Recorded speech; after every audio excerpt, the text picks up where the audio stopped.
Greetings, ladies and gentlemen. It's a delight to have you in the room, notwithstanding the fact that we are right at the tail end of the day, and we are getting ready to have an exciting conversation titled NPL Breathing Room. We all are cognizant of the fact that we have had a series of crises which has now been defined as being a polycrisis. From COVID-19, we had tensions from Russia, Ukraine, and the spillovers. We have seen escalating tensions in the Middle East, and this, of course, has had an impact on the business environment. And for those in the financial services sector, the question of asset quality and credit risk has, of course, been front and center of the conversation.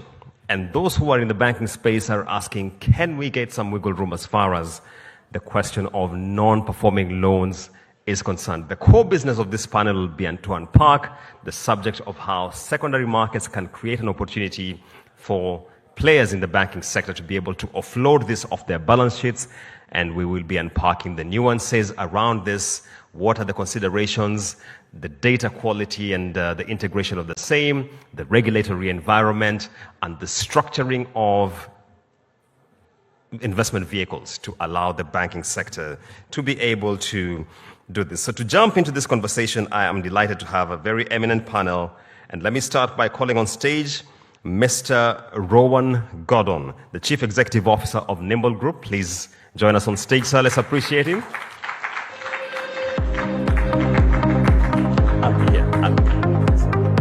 Thank you very much. And also joining us on stage for this conversation from Access Bank, Executive Director Hadiza Ambursa. Let's appreciate her. She makes her way on stage.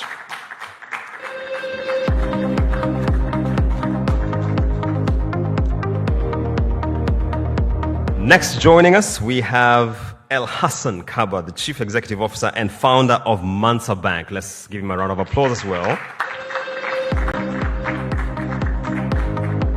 And from the International Finance Corporation, the voice of the DFIs, Madam Claudia, please join us on set.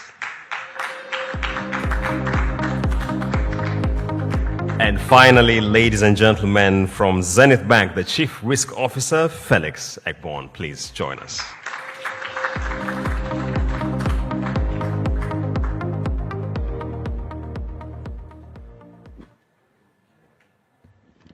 Mic check, can you hear me?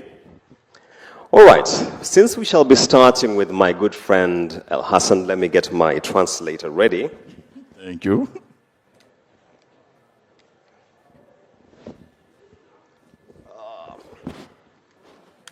Sorry. That sounds much better. NPLs, breathing space at Mansa Bank. We are asking ourselves, why is it that in the African continent, the question of a secondary market to be able to allow players in the financial services space to offload this pressure off their balance sheets is almost non-existent when we talk about secondary markets, NPLs? What is missing? What is the landscape looking like? And what are players like yourselves doing? Thank you. Please allow me to speak French. I'm the only one speaking French in these, Go ahead. There are many people here only speaking French. So, thank you for the question. Juste pour donner un seul exemple, il y a 2 ans de cela, nous avons essayé de vendre un actif de qualité sur le marché secondaire.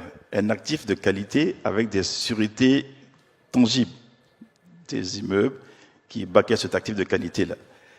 C'était pas un actif en souffrance, un actif de qualité, un performing loan. On a essayé de vendre ça sur le marché secondaire. Cela nous a pris 2 ans pour vendre l'actif sain, avec des sûretés réelles. Ça, je parle de performing loans. So then, what about non-performing loans? Si pour les actifs sains, on prend 2 ans pour vendre sur le marché secondaire, avec des sûretés tangibles, mais comprenez alors que pour les non-performing loans, c'est même pas la peine déjà. Parce que d'abord, le marché n'est pas aussi profond, aussi mature que ça. On a un véritable problème de liquidité, déjà, pour financer les actifs sains. Donc, ce qui fait que on ne parle que du financement des actifs sains qui n'est pas assez adressé. Et donc, c'est pourquoi on ne parle même pas des actifs en souffrance. alors qu'il y a un véritable marché pour ça. Les actifs en souffrance, surtout en fonction de la nature de ces actifs-là, on sait bien que les règles bancaires souvent nous empêchent de les garder dans le portefeuille, alors que ces actifs sont encore productifs. Ces actifs produisent encore de la richesse. Comment les revendre sur le marché secondaire? C'est là la question. Mais aujourd'hui, il faut travailler à mettre en place des instruments. Je pense que c'est le sens de ce panel-là. Mais le besoin est là. Les enjeux sont grands, mais il faut aussi régler le problème de la liquidité de nos marchés, qui ne sont pas assez bancarisés, où nous n'avons pas aussi une bonne inclusion financière. Il faut arriver à collecter l'épargne locale pour faire ce type de financement-là. Sans liquidité, on va juste discuter, mais on ne pourra pas faire grand-chose. Et même si on a des investisseurs, ils vont s'assurer déjà d'abord que les acteurs locaux y participent. Donc je dirais déjà, c'est pas évident pour les actifs sains, donc pour les actifs en souffrance, c'est pire, même on n'entend même pas parler. Parce que le marché n'est pas profond et parce qu'il y a un manque de liquidité. Et cela aussi est dû au fait que le taux de bancarisation est faible et pas assez d'inclusion financière.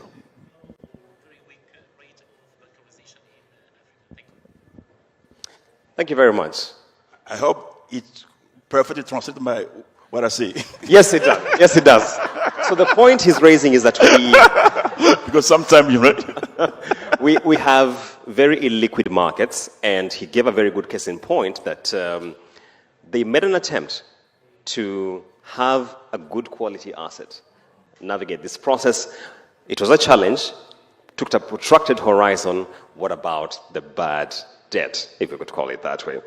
Let me switch gears to Madam Claudia from IFC. As a DFI, how do you view the landscape? What are you doing? There's a lot of talk about the loan data quality being a huge challenge when it comes to the securitization in the secondary market. Is this something you have encountered, and what do you think would be the pathway towards resolution of the same? No, thank you. Thank you very much.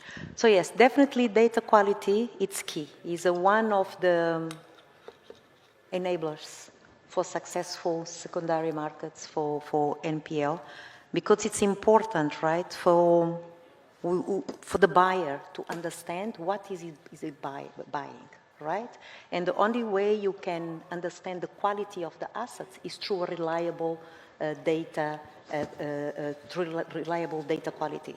It's data quality. Another aspect that is critical linked to it is on the regulatory framework, right? How does the regulator allows or doesn't allow for banks to actually to sell those assets, and you know, the mechanisms also through how these assets can be sold, it's critical for it. In many markets, you find regulators that don't allow, right? Once an asset is classified from a certain credit grade, you know, and it's registered on the as an NPL, there is not much, apart from pure liquidation, there is not much more that the banks can actually do. So for me, yes, data quality, so that the buyer can understand what is he buying, that's fundamental, and understand what is the risk that is getting on. And second, a regulator that actually enables, one, the creation of a proper databases to proper and effective credit bureaus from that perspective. Another perspective is also on the players itself, right? When you talk about data, what is the quality of the financials that the client itself, during the time that was operating, was producing, right? And there is a lot of support that many of these businesses in distress or quasi in distress or at risk of distress require. And DFIs are very well placed to provide this support, either through financial institutions or directly. Madam Claudia, allow me to stay with you for a bit. We were having this conversation in a previous conference in Kigali, and someone asked, shouldn't the DFIs have a greater role to play when it comes to de-risking some of these bad debt facilities that we're talking about here? Yes, definitely. There is a very big role that the mic closer to your mouth, please. Oh, sorry. There is a big role that DFIs can play. And if I give you an example of IFC have this program, is Distressed Asset Recovery Program.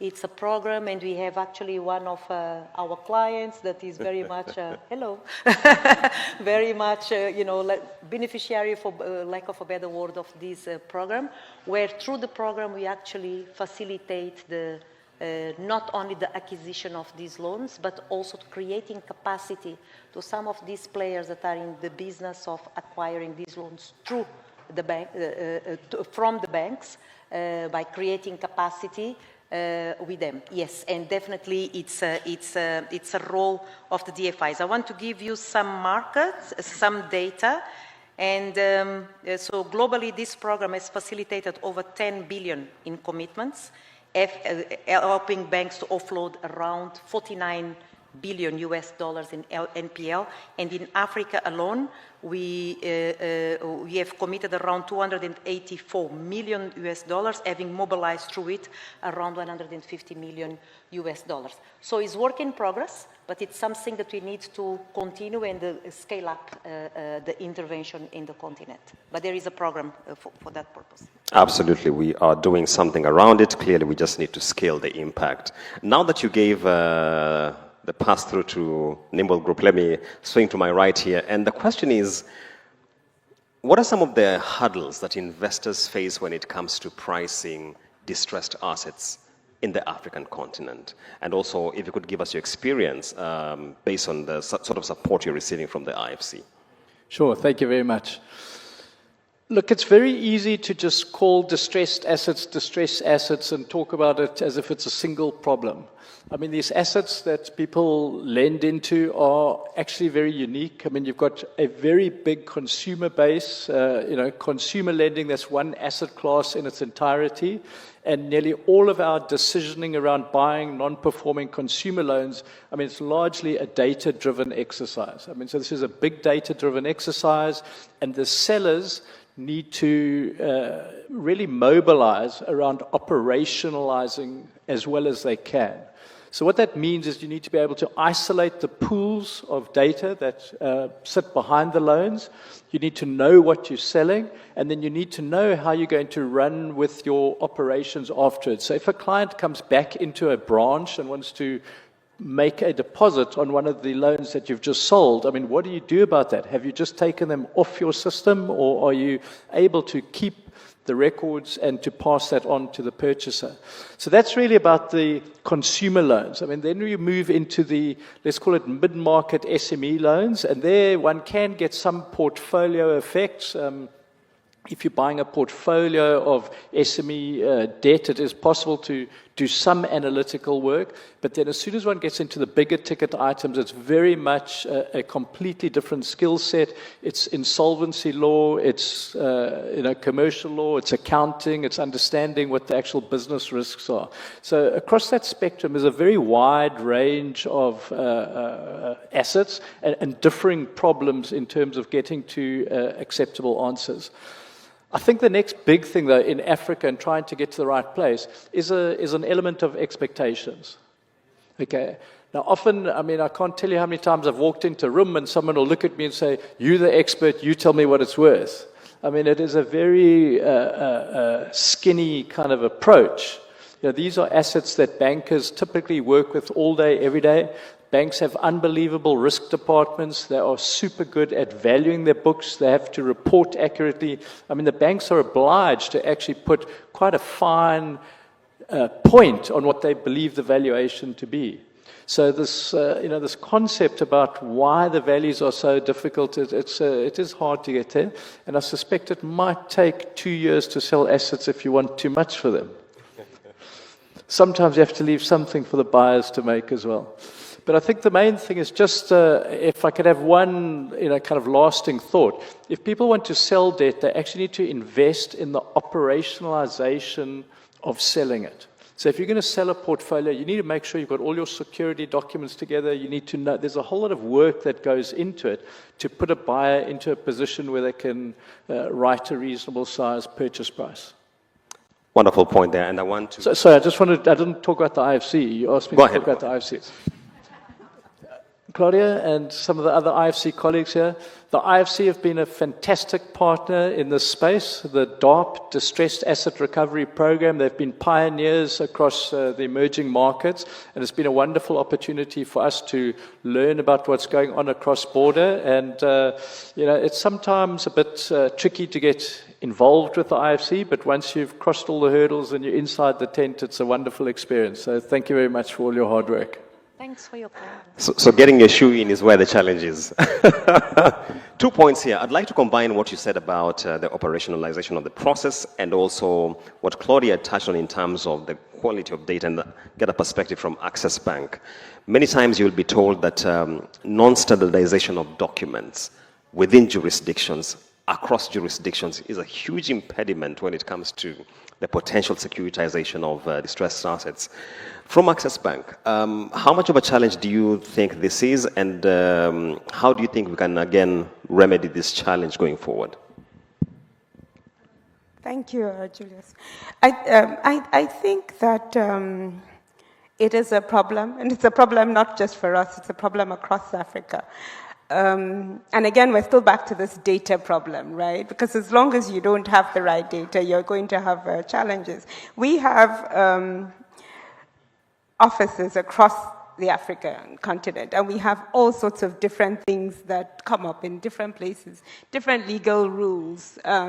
Maybe if we had something that was a bit more, what's the word for it now? We had something similar across the African continent, it might be easier to work. There's a country we operate out of. If a person takes a loan and pledges his asset, his house as security, his spouse has to sign off on it. If not, it's not legal. It doesn't happen like that everywhere. So I guess that's really what the challenge is. It's that we have different regulation, different legal rules across the country and all these, and then of course the lack of data, which everybody that's spoken earlier has spoken about. If we had all these things in place, then I think it will be easier. I just wanted to add also, just based on what he'd said, that we have tried to sell assets, actually, NPLs in Nigeria. We haven't done them as a portfolio. We've done them as single loans, and these are big loans that we've struggled with. And we've managed to do a couple of transactions. The regulators haven't said anything yet, but the way it works is by the time everybody is doing it and there are a lot of transactions in the market, then everybody sort of jumps in and then it becomes a bit of a problem. But we feel that if we had that support from the regulators and of course from the government, maybe in terms of guarantees or tranches or something from the government, that it will help just like it worked in Europe. But we've done a couple, and so far so good with the 2 or 3 that we've done. And what sort of response are you getting from the regulator, especially given that you are essentially the one charting the path around this sort of process? So when they come in and they look at the books, they're happy. The NPLs have gone down, so they're happy for now.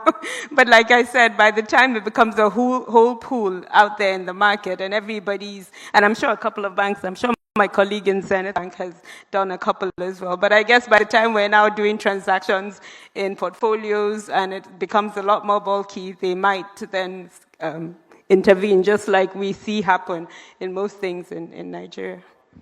Zenith Bank, your perspective as well?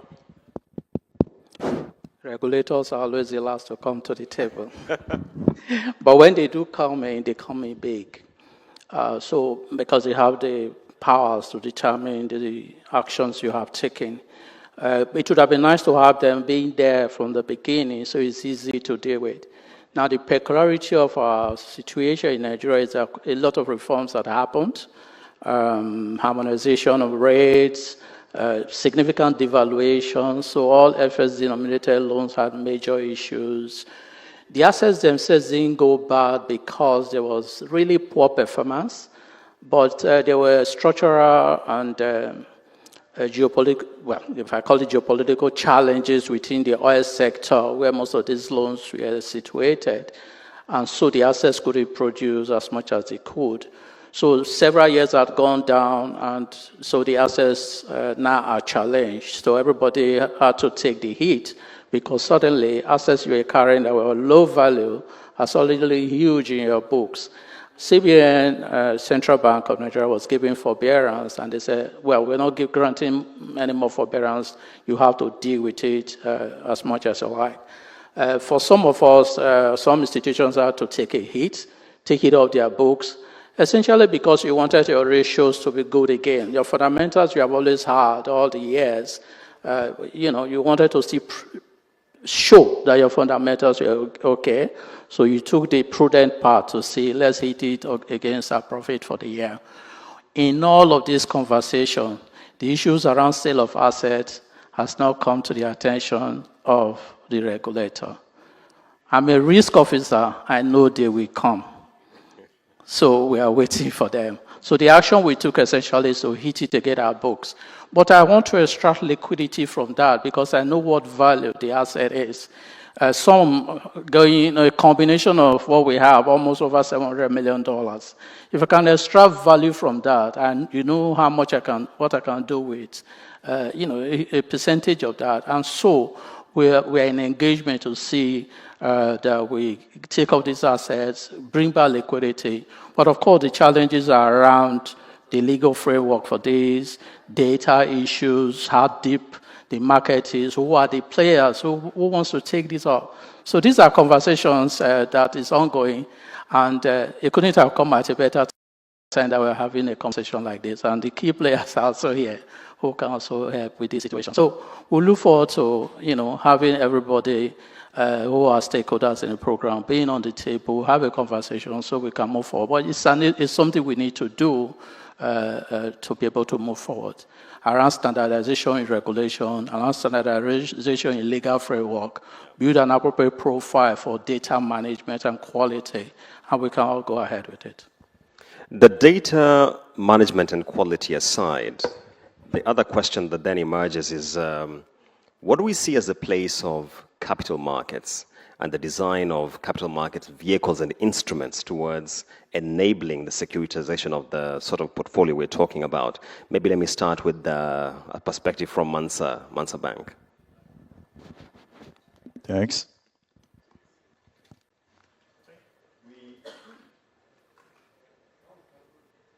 Capital markets is really, I think, the good place to see how we can sell and purchase this kind of NPL. But just from experience, in our region, we already have what we call the Fonds Commun de Placement that allows banks, to sell down some of their assets. But sometimes, the process is so heavy. So in terms of regulation, for sure, the capital market has a role to play. But this means also we need to review all the regulation and the fiscality as well. And sometimes when, as a bank, we want to sell down some of our even performing loan, we are even obliged to give the guarantee. So if we want to offload our balance sheet, and on the other side, we also have to give, a commitment to the buyers that we will be, we will come to repay the loan in case, there's a default. So all of these, make the transaction very, very complicated.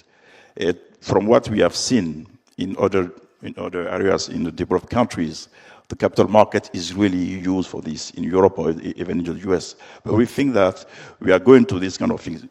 Just told that what we did 2 years ago, but finally we did it. Even if it's taken 2 years, but we did it. Meaning that, yes, there's room for improvement, but for sure. My view is that in our region, the capital market, our, local, capital market exchange, stock exchange is really capable to do and to speed this kind of, mechanism that we allow banks to offload the NPL through. And many, in terms of NPL loan, we also need to make some differentiation because we have some NPL loan backed by a very good mortgage. So I think we should start by this kind of NPL, not all the NPL. They are very good NPL backed by mortgage. This kind of NPL could be easily, sold down through the capital market. I think now it's time maybe for the regulator also to see in terms of what kind of NPL, but we should not act the same documentation and the same commitment from banks to all those NPL. Otherwise, it's just a waste of time. So the structure and the design of the market and how the reception. I wonder whether you had as much reception from retail as you did from institutional investors. That would be an interesting point to get. But let me cross over maybe to Claudia first. IFC does a lot of work around capital markets and the deepening, especially within Africa. What do you see as the place of capital markets in the conversation we're having? It's a huge place, but before that, I would like to make a comment, right? Just the microphone, please. Sorry, it talks to the issue of the importance of the regulator and policymaker coming to the party. And why? Because this is not about clearing balance sheets of the banks. This is actually about freeing up capital that is stuck, like in the balance sheets of the banks, to finance the economy, right? And I think that that's where, perhaps, I don't know if you have regulators in the room, you know, where the policymakers and the regulator really need to understand that all the work that is being done is not, okay, to support the banks at the end of the day, but the ultimate problem that we are trying to address is how to unlock additional capital that is available, but is idle to support the economy. And no doubt that the NPLs is one of the fastest and market-based tools that is available to reignite growth without really increasing the fiscal burden, if you think well about it. So for me, this is critical. And the question that I have is whether regulators really understand this concept. Now, back to your question on capital markets. Why? Sorry, why capital markets? Because in the capital markets is where you have all the players of the economy actually having access to the assets and having the opportunity to come with different sources of financing, right? We tend to approach this issue from a lending point of view, but there is also, if you think about on how to optimize an asset, you also need the equity players at play. But again, we're coming back to the initial issue, why capital markets are not in Africa, in the continent, a strong player. It comes to regulations as well, right? We need to do additional work with our policymakers to make them to understand the role that they can play in unlocking capital in the continent with the existing capital that is there available. And it's very much the theme of this edition of the AFIS we are in now. Yeah. Claudia, maybe just a quick follow-up there is, when I speak to the regulators, at least within East Africa, the point always is we have tried to be as innovative as possible. We have derivatives, we have REITs, we have securities, lending and borrowing. We've come up with all these products, but uptake and liquidity is something which is almost beyond our control. Where is the sweet spot here? I'm looking around. Do you have a regulator? Honestly, I can't answer that because I can't understand the challenge from a regulatory point of view. Maybe one of my colleagues can get in there. You want to take it? Go for it. Go for it. I mean, not that I know the answer, but I think also there's also a lack of understanding and awareness of these kind of, so it's a bit too innovative for the capital market at the stage we are in currently. I think that's part of it. There has to be a lot more teaching, training, explaining before people would be confident enough to invest in these type of securities.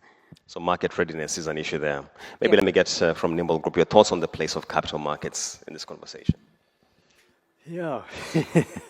Look, I think one of the problems when one thinks about capital markets is you need to have enough flow to make it a regular process. And you know, even these big loan problems, they are individual big problems that one goes to seek to find a solution for. So how we've seen the market develop is that the sellers actually sell for very specific reasons. So in normal retail and small business lending, the banks are selling it at a certain business point in the cycle. If the loan gets to 270 days in arrears or whatever that business decision is, they will then sell it. And they then develop the pricing around that so that they get a fair recovery at that point. So those are just normal business processes, and then you start getting flow going through the system.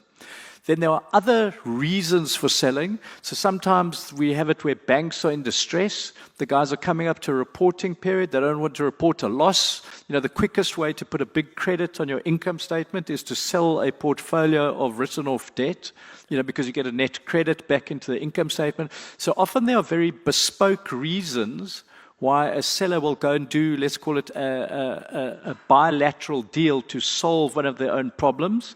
And then the third reason that we find people selling is they will have portfolios which may become orphan portfolios. So someone was in an asset-based finance business and they've decided to close that business. You know, so, or you might purchase a bank and you're saying, you know, we're not going to carry on with that particular division. So it's really then a specific reason to sell a part of an asset class. I mean, if I had one, we've had a tough time with regulators in East Africa. I mean, we've had literally 3 or 4 transactions where we'd been through the full valuation process, all the arm wrestling, the 2 years of trying to find an agreeable price, and literally had the regulator block the deal. So the regulator said no. And these were small deals. I mean, they weren't really material in the scheme of you know, changing the shape of a bank's balance sheet. So my sense of it is that one's almost better off allowing the free market to resolve these things. I mean, regulators should be getting involved when there's systemic risk. So if the banks are under huge pressure or there's a financial crisis or a war breaks out or something, I can absolutely see a regulator having a heightened interest in the outcomes of what's going on. But in these normal kind of, you know, let's call it modestly sized transactions, it would be much better if, you know, everyone just learned the process, you know, in small steps. Any regulators in the house, by the way? You might be feeling like we're bludgeoning you all through, but no harm intended. Zenith Bank, I've seen you nodding all across as he spoke about the challenges on regulation. Maybe you had a point to add there. So let me take it back. And I'll take it back to standards and regulation. So I take a particular standard that says that if I have challenges or expected challenges in my asset, I must begin to write it down now. But I fail to recognize that there are certain assets that must go through a gestation period before I begin to worry about their performance. But because I have a one-fit-all regulation across every asset type, I now face a challenge that no matter the gestation period I know to go through with that asset, I must start doing impairments once I have signs that, oh, it's supposed to produce in 1 year. It's not producing in 1 year. But there are contrast projects that should last for much longer. So that standardization needs to come, which is why I said that no matter what you see, everybody must come to the table and have that conversation. Then if you take it back to the capital markets, most capital markets are not that deep. If you talk about the SME and the retail portfolios we're talking about, maybe capital markets can take it.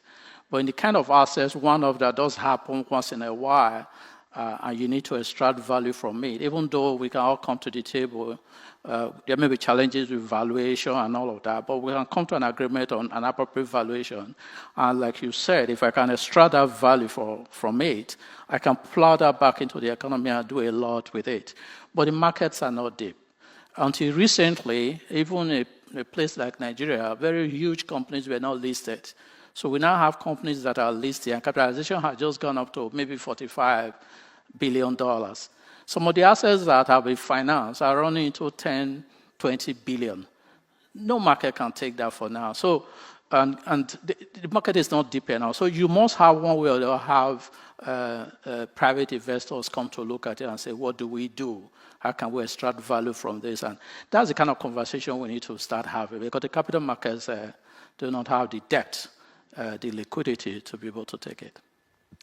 The question of depth of our markets keeps coming back, and it's certainly something which as a continent we need to work on. There's something you brought up earlier, and I think it's very important in this conversation of capital markets. What sort of guidelines should we follow when it comes to categorizing distressed assets across the spectrum? Because as you said at the start, you can't paint with an extremely broad brush that they're just distressed assets. And would this then attract different classes of investors? I think the asset classes are very distinct. So consumer debt and selling consumer portfolios is a completely different asset class to selling corporate debt, where it's a big single ticket item. So we should think about them almost completely separately. And what that does is that as you attract, part of the market failure is getting enough capital to attract skills. So where there's lots of money and people are making money, the skills kind of flow into those spaces. So a lot of these challenges that have been spoken about today, they're real challenges, but they often also rely on some skills on the buy side to come there. And you need capital to attract the high-skilled individuals to come into those spaces, which again will help accelerate the market. But I think the point of consumer markets, it's a completely different skill set. It's analytics, it's data sets, it's machine learning, it's AI, it's all those wonderful things.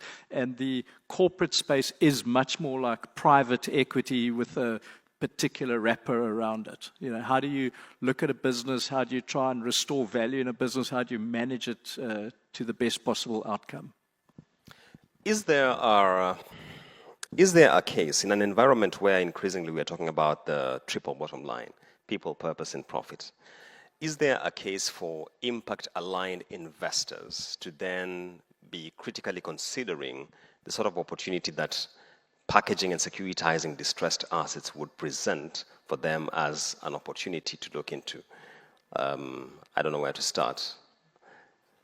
You want to go I've first? had a lot to say, but I'd love to jump in on this. I think one of the most misunderstood things is that this is the biggest debt forgiveness engine. Yeah. We are a private sector debt forgiveness engine. So we have bought 100 billion of South African rands. That's probably $5 billion. We've probably paid 10 cents in the rand on average. If we ever collect 30 cents in the rand, we'd be delighted. And 70 cents goes back into debt forgiveness.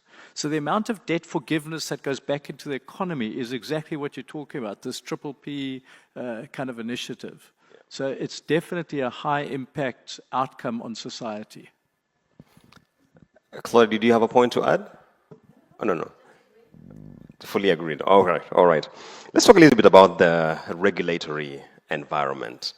So clearly it is a huge challenge that we're talking about here, but the reality is across the continent, there's a lot of fragmentation. And the question to begin with is, how do we start the conversation of harmonization of the regulatory environment when you're looking at the distressed assets and how to create an environment that is enabling for the securitization? I haven't heard from Access and Mansa in a while. I don't know who goes first. Pour cette question, en termes d'harmonisation des différentes procédures au niveau continental, d'abord il faut raisonner en termes de zones déjà. En termes de zones déjà, parce qu'on n'a pas souvent les mêmes définitions, on n'a pas souvent les mêmes critères de déclassement des actifs déjà. Et au niveau de nos différentes régions, nos marchés de capitaux peuvent différer un peu. Donc je pense que au niveau de la réglementation déjà, il faut arriver à aligner, je dirais, les approches. D'abord, quand je parle en termes de fiscalité, il nous est arrivé souvent de vouloir revendre des actifs. Et ces actifs que nous revendons, rien que le transfert de propriété de la banque aux investisseurs, en termes de fiscalité, coûte très cher. Donc il faut déjà arriver à harmoniser la fiscalité déjà pour ces actifs qui vont être transférés du bilan des banques à celui des investisseurs déjà, ce qui n'est pas le cas. Donc là, je pense qu'il y a matière à travailler sur une forme d'harmonisation de la fiscalité. Et ensuite, en termes de type d'actifs que nous voulons céder, il faut qu'à ce niveau-là, c'est vrai qu'on parle beaucoup des régulateurs, mais je pense aussi qu'il ne faut pas seulement voir le côté de la titrisation. Il y a des acteurs privés déjà qui sont là, en dehors des marchés des capitaux, qui existent et qui souvent sont enclins à racheter ces actifs en souffrance si ces actifs ont de bonnes sûretés. Et donc, tout à l'heure, il a répété, le marché des capitaux n'est pas assez mature, n'est pas assez deep. Donc, on ne peut pas anticiper la profondeur de ce marché en voulant leur faire tout ce qui doit être fait maintenant. Donc moi, j'aurais plutôt tendance à dire que il faut voir déjà comment on peut encourager certaines initiatives privées qui a déjà sur le marché pour encourager ces acteurs privés là à racheter ces actifs là. Mais évidemment, en termes de réglementation, il faut arriver à tout harmoniser, surtout pour nous, puisque nous l'avons expérimenté, la fiscalité est un frein. Donc, il faut arriver déjà à créer un environnement propice à ces ventes-là, mais en allégeant la charge financière qui va avec. Et évidemment, la durée aussi. Donc, je dirais, oui, c'est un élément à voir, mais il ne faut pas oublier que ces marchés des capitaux ne sont pas du tout matures à ce stade-là, et pas assez profond pour faire tout ça. Donc, il faut aussi trouver d'autres alternatives autres que la titrisation en passant par les structures privées qui aujourd'hui se créent davantage en zone UEMOA. Voilà. Thank you. A lot of work to be done on the fiscal environment, especially when it comes to creating an enabling tax regime.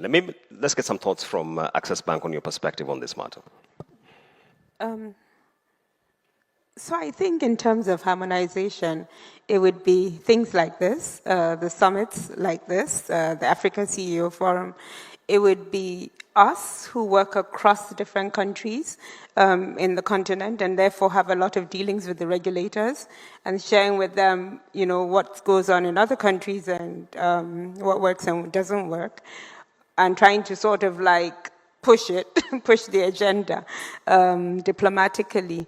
It would also be the DFIs, like the IFCs, who work with all of us, sharing with them what the best practices are, and therefore making sure everybody is implementing what is best for the continent. I think that's off the top of my head, those are the only things that we can do currently to ensure that we have some sort of standardization across the continent. Claudia? I couldn't agree more. It requires partnership from everyone. On the bank side, both commercial and investment banks. It requires the regulators and policymakers also to come on board. It requires also the buyers, the investors to come on board. But we have been talking about two critical aspects here, right? One is the data quality and the second is the regulatory environment.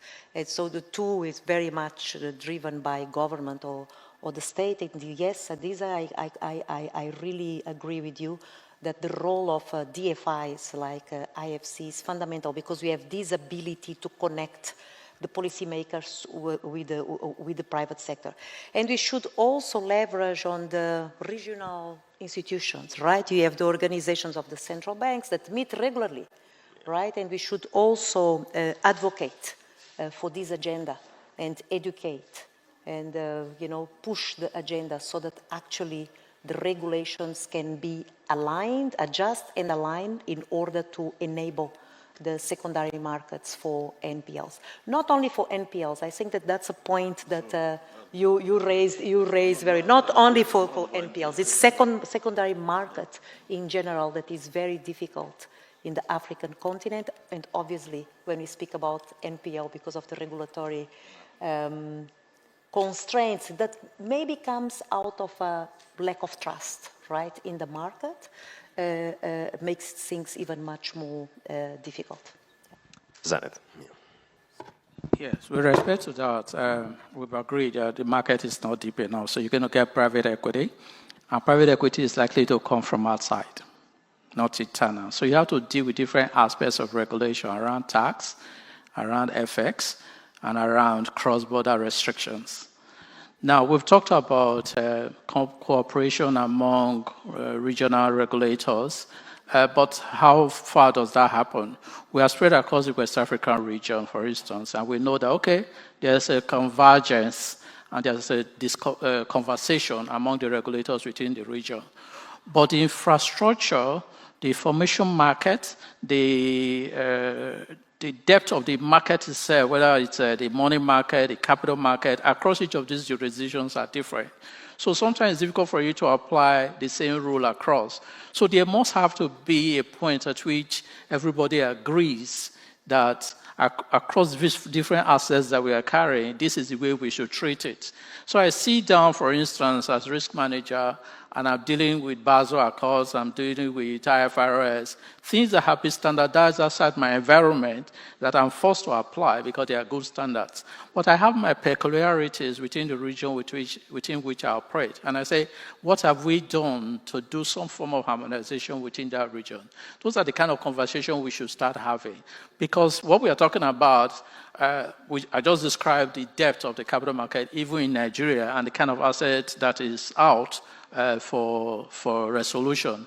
And that kind of money needs to come from outside. Who is the person that's bringing it needs to be sure that across the various jurisdictions he's coming to, that there's common knowledge, common understanding on how treatment of assets should be made, how easy is it for him when it comes to tax, how easy it is for him to do conversion of assets if he needs to take it out, and all the restrictions around it. So truly, a conversation needs to be held by all key parties, and they all need to come to the table and start to have it quickly. Like he said, though, it's not just MPLs. We're discussing MPLs, but there are a whole lot of other things that we need to talk about. And to your point, and allow me to stay with you for a bit, so we were having this conversation in Kenya, where I come from, and one of the issues which was raised by one of the regulators was secondary markets are not even recognized, if I could say, as part of the pathway for debt resolution to begin with. So in your experience, then how would you begin to flip that narrative with the parties you're speaking to, especially the regulators? She just talked about the fact that the regulators have not come to the table. Truly, they haven't. And we've had situations where, yes, you're having that conversation because you're also operating in other jurisdictions where you've seen it done, and you think that, oh, your units across each of these jurisdictions, you could apply at home. But the regulator is not responding to it. So what do? What we have seen when we pursue those kind of standards that are not yet in your environment, the first thing you do is that they ask you to wait. They ask you to wait. And it can take forever to come back to you and design regulation around it. We're just beginning to have regulation around stablecoin and all that. And crypto has been in Nigeria for 5 years. People have made huge amounts of money from it. So regulation is slow coming to the table. They will come, but do you have that time to wait? Because you need to extract that value quickly for you and for the economy in which you operate, because that value needs to be taken out, because you know that the asset is going to come out. But there are strict rules around how treatments are done within a banking book, and you must follow those strict rules. But those assets are there, and you want to be able to extract that value. And there are people who can actually bring in equity funding, sit with you, walk through the process, and extract value in due time. But you can't wait because certain regulation forces you to have certain treatments at a particular point in time. On the same? Yeah. Look, just the last thing. I mean, there are very distinct regulations. So one that hasn't been mentioned here is competition law. So typically whether there's transfers of assets, and particularly where they're distressed assets, it involves the purchasers want some, if not a controlling interest in the equity. So that is what you're after. So it's a very big thing that transactions get held up with competition law. The next big thing is that if you're trying to price the assets, you need to understand what's going to happen in insolvency. So the insolvency law needs to be well defined in a jurisdiction. We've just introduced specialist insolvency courts, which we hope will bring greater clarity. We have mentioned taxation here, but it's super important for a purchaser to know what the tax authorities are going to do. I mean, where there's asset forgiveness, debt forgiveness, etc., compromises, what the impact that from a taxation perspective is super important as well.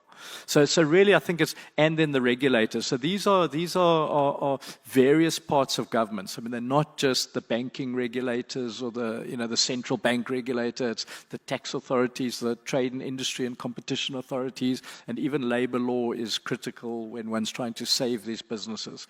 So when a business is running out of money and doesn't have money to pay the payroll, you don't have 6 months to wait for a competition authority to preside over a particular matter.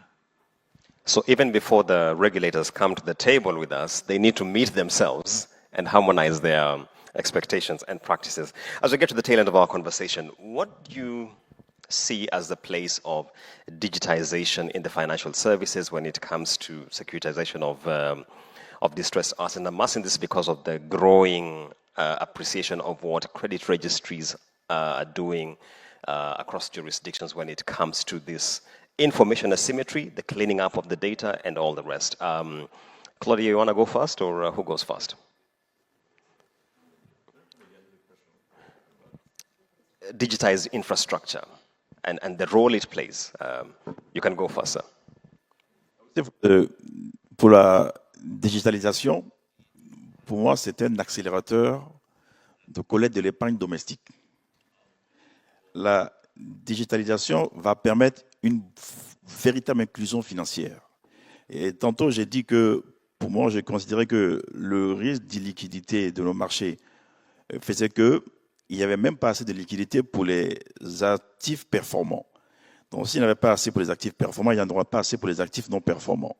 Par contre, avec la digitalisation, ce que nous sommes en train de voir aujourd'hui, c'est que c'est un élément accélérateur pour favoriser la bancarisation de toutes les populations qui ne sont pas déjà dans le système bancaire. Et pourquoi cette bancarisation est importante? Parce que cela va permettre aux banques et aux acteurs financiers d'avoir accès à une forme de liquidité moins chère. Et quand on parle de vendre ces actifs non productifs, il faut déjà qu'il y ait de la liquidité pour les acheter. Donc je pense que le processus de digitalisation va nous permettre déjà d'avoir accès à de la liquidité.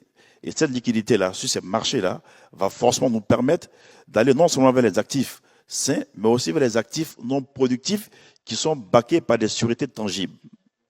Donc, je pense que déjà, sur ce plan-là, c'est un élément important. En plus, elle va permettre la qualité des données, parce qu'on aura une traçabilité. Tout ce qui est digitalisé, on pourra, dans la partie KYC, la partie compliance, conformité, on pourra rassurer tous les investisseurs pour dire, écoutez, l'actif dans lequel vous allez investir, voici un peu le track record. Donc, cela va permettre une meilleure transparence, une plus grande traçabilité et aussi, comme j'ai dit, surtout, avoir accès à de la liquidité. Parce que sur tous nos marchés, tant qu'on n'aura pas assez de liquidité, même pour attirer des investisseurs, il faut déjà que les acteurs locaux puissent agir. Et donc, je pense qu'en ce sens-là, le phénomène que nous voyons aujourd'hui de digitalisation va être un accélérateur. Donc, c'est un élément important, je pense, pour non seulement les prêts non performants, mais en même temps pour les clients saines. Donc, pour moi, j'estime que c'est un élément accélérateur. Tout ce qui est pour-dessus de digitalisation en termes de transparence, traçabilité et aussi d'accès à la liquidité, moins cher. Thank you. It will play a catalytic role as far as the subject is concerned. Any other addition or variation access or no? Not at all. Oh, yes, go for it. So he had talked about how important it is. Sometimes you need to just press home the value you extract from it. In my feed, the data you have matures with time. Credit bureaus, for instance, they will tell you, but for you to use data from credit bureaus for risk analysis, you're looking at 5 to 7 years. So the earlier we start putting data together, the better for everyone. Because what does it do? It allows you to build. The expectation is that the errors are minimal because systems are picking them up. And it gives you an opportunity to go back in a kind of back-testing review to say, oh, how has it performed? What gave rise to it? When you have data that's been there for years, it's easy for you to reach certain conclusions after slicing and dicing because it then reveals certain information that becomes key to you. So the point I want to make is that data, we'll be slow at it. Everybody needs to start putting data down. All the manual ways of putting data, information together cannot be sustained because it's prone to errors, it's not reliable, and it's not available for third-party viewing. So you can't bring in somebody to help you with securitization when it doesn't have data, which comes back to data quality challenge. So these are things we need to wake up to. I saw you reach for the mic. Yeah, I've got one small anecdotal point here. A lot of the analytics that has been performed historically has been on finite data points. Okay, and the advent of large language models has just suddenly opened up the ability to actually interpret conversations and to see how debtors are behaving. And once a debtor behaves in a particular way, where we can now get that meaning out of large language models with recorded conversations, I think it's going to be hugely instructive as to what the value of that underlying debt is going to be. So clearly the role of AI, for example, yes, Claudia, go for it. And if I may add to what you say and to what Rowan just said, and it's not only about data in the financial sector. It needs to be integrated with data across the various sectors, right? And why? Because more and more risk is being assessed less on the basis of financial performance, but more on the basis of behaviors, especially in the consumer space. So there is a need to integrate, with the identity or identification data, with data in the judicial and the enforcement system, so that when we want to facilitate finance, for example, to MSMEs, we understand the behavioral profile of to whom we are lending. Thank you for that. Our time is fast spent. We have about 5 minutes to go. So I want to give each one of you a moment to give us your wrap-up and closing thoughts. So let me start with the Access Mansa, then I go to Zenith, then IFC, then I close right next here. I just would add that this is a good time to have this conversation, because this is something that will have such a huge effect on the continent if we can get it to work.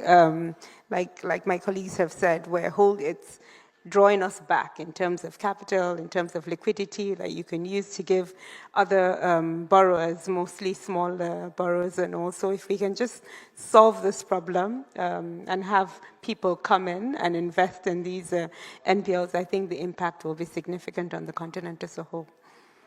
Thank you. Merci. En fait, ce que je dirais, moi, pour conclure, c'est que le marché des actifs non performants est un marché qui offre beaucoup d'opportunités.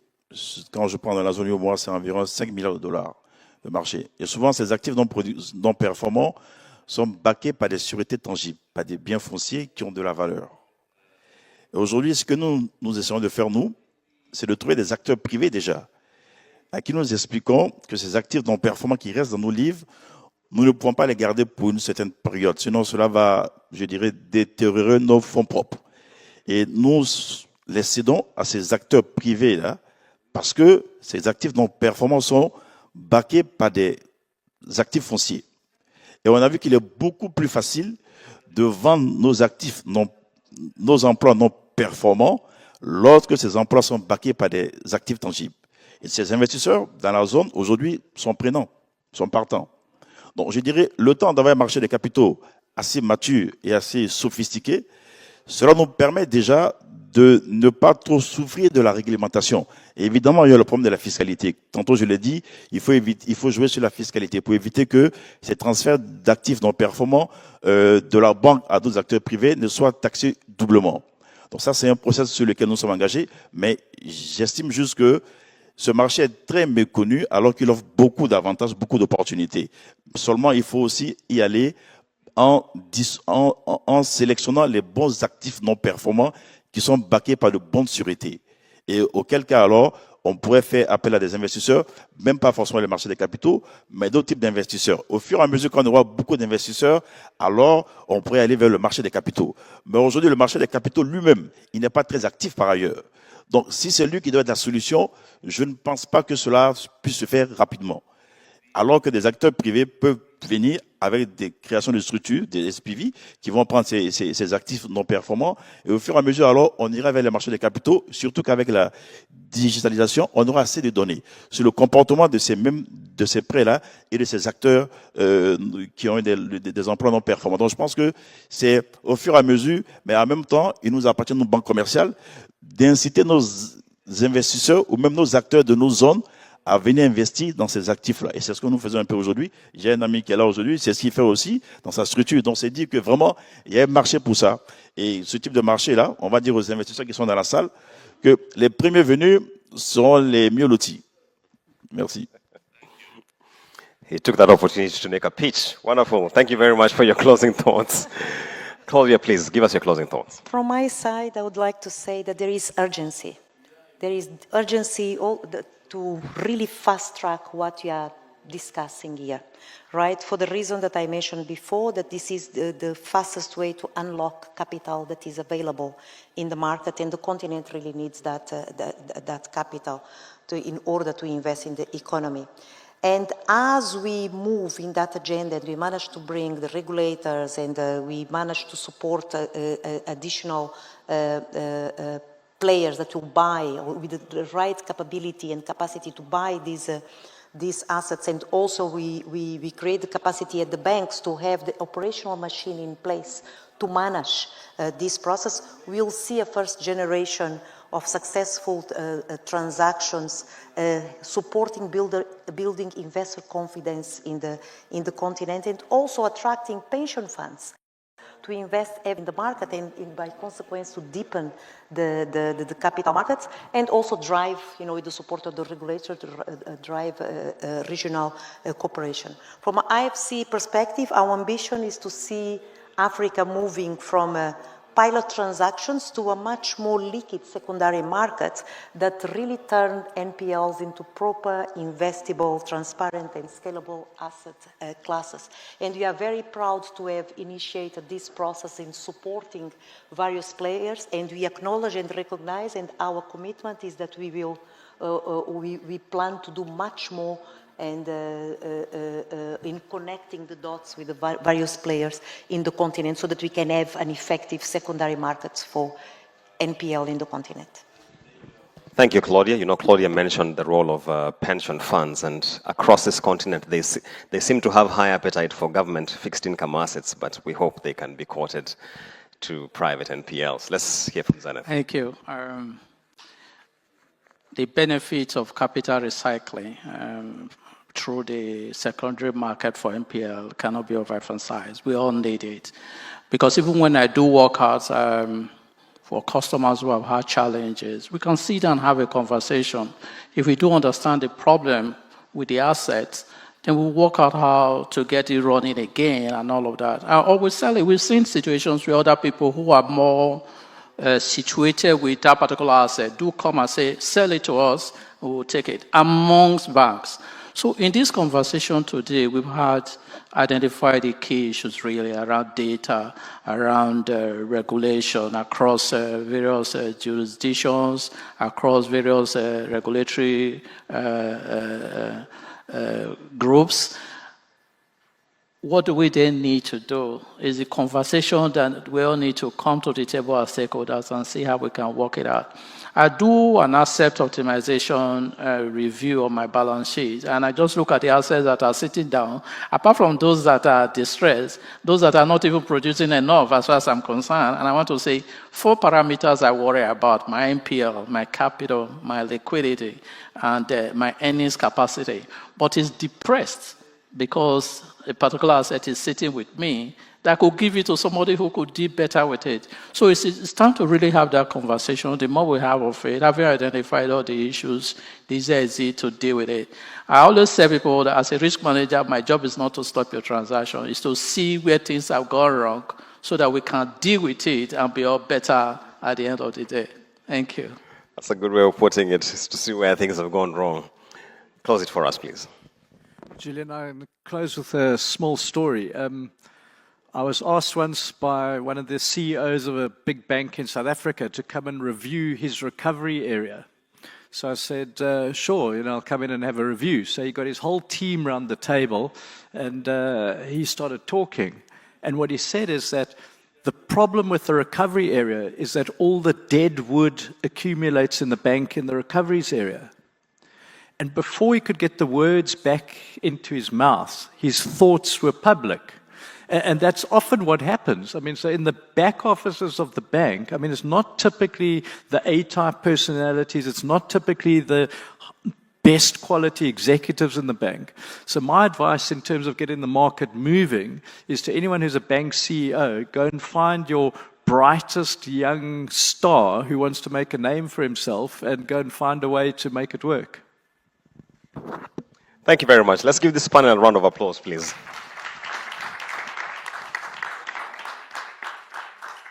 Data and its reliability is critical. We need to build the infrastructure in the capital markets to allow us to securitize this sort of portfolios. And finally, we can't stress enough the role of the regulatory environment and how it should be ready for this kind of solutions for the resolution that we are looking for. Once again, thank you so much for being part of this conversation. And that brings us to the end of this. We have a photo shoot? Or please, let's rise.